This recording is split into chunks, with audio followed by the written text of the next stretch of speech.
BRS working KTR పై fire అయ్యారు Bhuvanagiri MLA కుంభం అనిల్. కేసీఆర్ కుటుంబంలో జరుగుతున్న ఫ్రస్ట్రేషన్తో ఇష్టం వచ్చినట్లు మాట్లాడుతున్నారని మండిపడ్డారు. ఐఏఎస్ ఐపీఎస్ అధికారులను పశువులతో పోల్చి అవమానించడం ఆయన సభ్యత సంస్కారం ఏంటో ప్రజలకు తెలుస్తోందన్నారు. బీఆర్ఎస్ కు అనుకూలంగా ఉంటే మంచివారని లేదంటే చెడ్డవారా అని ప్రశ్నించారు. నిన్న కేటీఆర్ గారు అడ్డగోలుగా మాట్లాడుతూ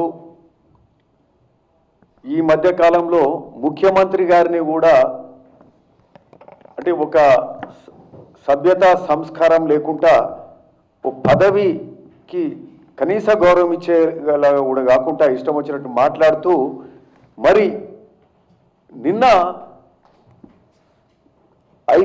పోలీస్ ఆఫీసర్లను కలెక్టర్లను కూడా ఎవరిని వదలము,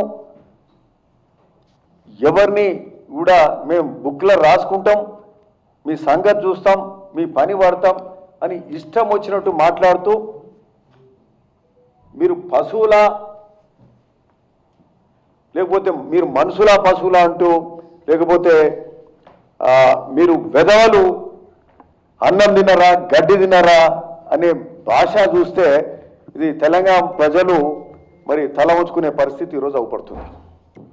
మీ చెల్లులో పక్క మరి మీ బాబామర్దుల మధ్యలో ఏమున్నదో మీ మధ్యలో పక్క చక్కగా లేకుండా మీ పార్టీ పరిస్థితి చక్కగా లేకుండా ఈరోజు స్థానిక సంస్థల ఎన్నికలు వస్తున్నాయనే ఒక ఆలోచనతోటి మరోసారి తెలంగాణ ప్రజలను మభ్యపెట్టే ఆలోచన చేస్తూ మరి ఈరోజు మీ యొక్క అహంకారాన్ని మీ యొక్క భాషను మరి మా ముఖ్యమంత్రి మీద పోలీస్ అధికారుల మీద ఐఏఎస్ అధికారుల మీద ఇట్లా మాట్లాడడం మాత్రం చాలా తప్పని కూడా ఈ సందర్భంగా చెప్తూ నీ బూతు పురాణాన్ని ఇకనైనా ఆపండి, లేదంటే తెలంగాణ ప్రజలు క్షమించరని ఈ సందర్భంగా చెప్తున్నాం.